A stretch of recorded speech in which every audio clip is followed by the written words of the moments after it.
உங்க பேரு? லட்சுமி. சொல்லுமா. நான் ஒருத்தர் 2 வருஷமா பேசின்னு இருந்தேன் மேடம். பேசிட்டு இருந்தேன்னா? ஐயோ வேணாம், சும்மா சொல்லு. அசிங்கமா இருக்கும். அசிங்கமா இருக்குமா? எனக்கு கல்யாணம் ஆகி 3 பசங்க இருக்காங்க. பேசினீங்கன்னா எனக்கு எங்க புரியல. வீட்டுக்காருக்கு ஃப்ரெண்டு. பேசிட்டு இருந்தேன்னா என்ன அர்த்தம் சொல்லுங்க. சொன்னா தீத்துற போறியா? என்னால முடிஞ்சதை செய்யறேன், சொல்லுங்க. அவர்கிட்ட லவ் பண்ண. உனக்கு அவனுக்கு கள்ள தொடர்பு. நீ ஒரு கல்வனின் காதலி. 8 வருஷம் ஆகுது கல்யாணம். எப்படி இருந்தது உங்க திருமண வாழ்க்கை? நல்லா தான் இருந்துச்சு. பார்த்தாலே தெரிகிறது. தெரிகிறதா? கணவர் எப்படி? சந்தோஷமா தான் இருப்பாரு. ஒரு நேரம் போல ஒரு நேரம் இருக்க மாட்டாரு மேடம். அவரு குச்சிட்டா சண்டை போடுவாரு, அடிக்குவாரு. மெட்ராஸ்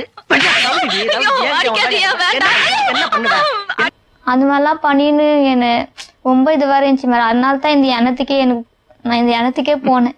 இத நான் நம்பணும். என்ன திமிரு இருக்கணும் உனக்கு? நான் 2 வருஷமா அவர்கிட்ட பேசினேன். அவர் பேர் என்னது? திலீப் குமார். திலீப் குமார். சரி, அவர் எப்படி தெரியும் உனக்கு? அவருக்கு ஃப்ரெண்டு. உனக்கு யாராவது பழைய ஃப்ரெண்ட் இருக்காங்களா? நம்பாத. ஃப்ரெண்டுனா சின்ன வயசுல இருந்தே ஃப்ரெண்ட். அவருக்கு வீட்டுக்கெல்லாம் வருவாரு, அடிக்கடி வருவாரு. அடிக்கடி வருவாரு. அந்த மேட்ரா வந்தீங்களா? சொல்லவே இல்ல. 2 பேரும் எங்க போனாலும் ஒன்னா தான் போவாங்க வருவாங்க. அப்படி சும்மா வந்த போனா ஹஸ்பண்டோட ஃப்ரெண்ட் கனெக்ஷன் ஆகுமா? அப்படி பச்சையா சொல்ல முடியாது, ஒரு யூகமா சொல்லலாம். என்ன சொல்லுவாரு திலீப் குமார்? அவர் கல்யாணம் ஆயிடுச்சா? அது வேறயா? அப்போஸ் குளுக்கோஸா? அப்போஸ்ங்க. அப்போஸ்னா ஆமான்னு அர்த்தம்.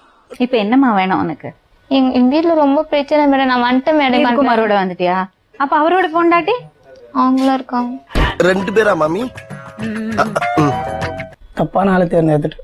எவ்வளவு பசங்க உங்களுக்கு? 3 பசங்க. பிடிக்காத வாழ்க்கையில 2 பேரும் 3 பசங்க பெத்துக்கிட்டீங்க. நீ கேட்ட ஒவ்வொரு கேள்வி என்ன செருப்பால அடிச்ச மாதிரி இருக்குடா. மாதிரி இல்ல, உண்மையிலே செருப்பால தான் அடிச்சது. எங்க ஹஸ்பண்ட் எவ்வளவு நாளா ஃப்ரெண்ட் உங்களுக்கு? சின்ன வயசுல இருந்து. அறிகிட்டவனே பரதேசி பல. நீ எல்லாம் ஃப்ரெண்டா? எப்படி பழக்கம் 2 பேரும்? ஒன்னாவே இருப்போம், ஒன்னா படுத்து தூங்குவோம், ஒன்னா சாப்பிடுவோம். இதுதான். ஐயோ மணி 3 ஆயிடுச்சே.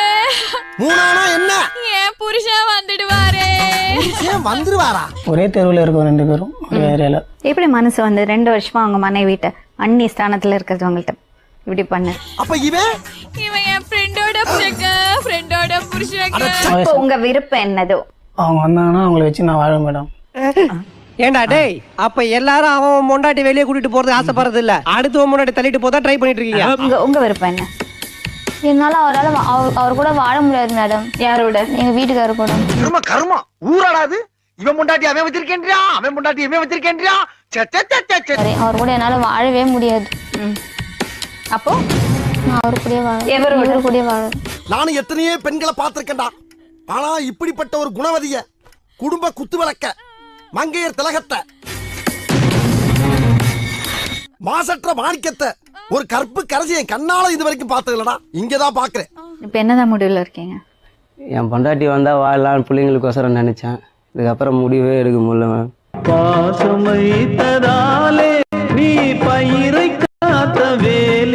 அவளை விட்டு ஒரு நாள் நான் பிரிஞ்சிருப்பேன். நான் எப்படி அழுவேன்? அப்போ என் எண்ணத்தை நீ யூஸ் பண்ணிக்கினியா?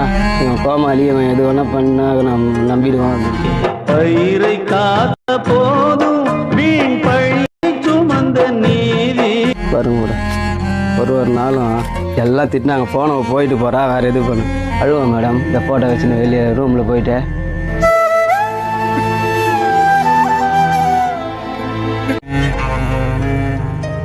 நான் வரைக்கும் தான் திட்டுறதுக்கு உரிமைச்சு அவளை. இன்னைக்கு ஊரே திட்டுது, காரியத்தை போகுது.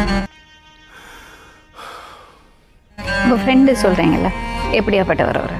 பொண்டாட்டி எப்படி வச்சிருப்பாரு? அப்புறம் ஏன் நீங்க உள்ள போனீங்க? சார் இவனுக்கு என்ன பண்ண சார்? ஃப்ரெண்டுன்னு என் வாழ்க்கையை கெடுத்தேடி.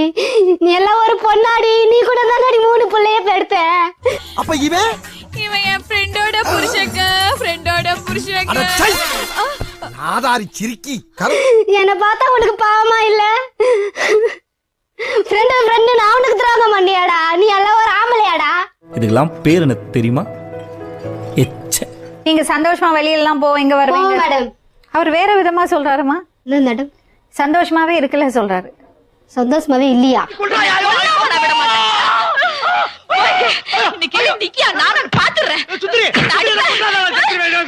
சந்தோஷமாவே இல்லையா?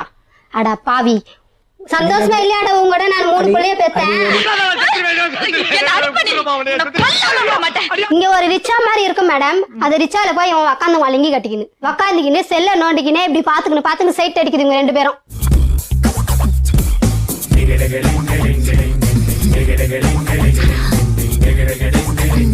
சரி லக்ஷ்மி, என்கிட்ட சொன்ன இல்ல உனக்கு என்ன வேணும்னு, கொஞ்சம் இவங்க 3 பேர்ட்டையும் அவங்க 2 பேர்ட்டையும் சொல்ல. அந்த குடுமையே வாயால எப்படினே சொல்லுவேன். சொல்ல வந்தது சொல்லிட்டு ஓடி போயிரு, இல்ல உன்னை கடிச்சு கொதறிடுவேன். கூட என்னால வாழ முடியாது மேடம். வேற என்ன சொன்னீங்க? நான் அவர் கூட தான் வாழ முடியும். நான் ஒத்துக்க மாட்டேன். என் புருஷன் எனக்கு வேணும். வாடி என் சக்காலத்தி. இன்னைக்கு நீ இந்த வீட்டுக்குள்ள எடுத்து வச்சியோ, அன்னில இருந்து இந்த மரத்தை புத்தி கட்டி போய் ஓப்பனடா சுத்திட்டு இருக்கறாண்டி. உனக்கு என்ன தோணுறதோ பிராங்கா 2 பேரும் பேசிங்க. மன்னிச்சிடு, இதுவே நீ எந்த தப்பு நான் பண்ண மாட்டேன். உனக்கு பண்ணது நான் துரோகம் தான்.